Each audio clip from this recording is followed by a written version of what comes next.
অসম চৰকাৰ হাই হাই অসম চৰকাৰ হাই হাই অসম চৰকাৰ হাই হাই অসম চৰকাৰ হাই হাই জুনমণি ৰাভাক ন্যায় লাগিবই জুনমণি ৰাভাক ন্যায় লাগিবই অসম চৰকাৰ হাই হাই অসম চৰকাৰ হাই হাই অসম চৰকাৰ হাই হাই খিলঞ্জীয়া হত্যাকাৰী অসম চৰকাৰ মুৰ্দাবাদ মুৰ্দাবাদ মুৰ্দাবাদ খিলঞ্জীয়া হত্যাকাৰী অসম চৰকাৰ মুৰ্দাবাদ মুৰ্দাবাদ মুৰ্দাবাদ ইনকলাব জিন্দাবাদ জিন্দাবাদ জিন্দাবাদ ইনকলাব জিন্দাবাদ জিন্দাবাদ জিন্দাবাদ খিলঞ্জীয়া হত্যাকাৰী অসম চৰকাৰ মুৰ্দাবাদ মুৰ্দাবাদ মুৰ্দাবাদ ইনকলাব জিন্দাবাদ জিন্দাবাদ জিন্দাবাদ ইনকলাব জিন্দাবাদ।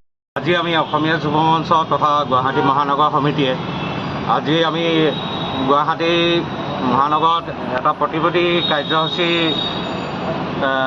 লোৱা হ'ল। সেই কাৰ্যসূচীটোত আমাৰ প্ৰথম কথা হ'ল যে যি অলপ দিনৰ আগতে জুনমণি ৰাভাৰ যোনটো মৃত্যু হ'ল তাক আমি সক্ৰিয়ভাৱে CBI তদন্ত কৰাটো বিচাৰিছোঁ, দিয়াটো বিচাৰিছোঁ। আৰু 2 নম্বৰ কথা হৈছে যি 5320গৰাকী বহিৰাগত টেটৰ দ্বাৰা LP স্কুলত যি নিযুক্তি দিয়া কথা চলি আছে চৰকাৰৰ পিনৰ পৰা, তাক আমি তীব্ৰ ভাষাৰে নিন্দা কৰিছোঁ।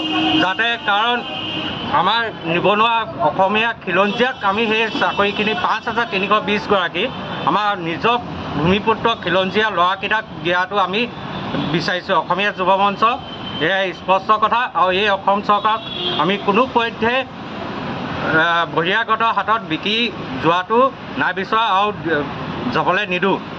আৰু এই অসমখন অকল আমাৰ খিলঞ্জীয়া অসমৰ হয় আৰু সদায় অসমৰ হৈ থাকিবলৈ দিব। তাকে কৈ সামৰণি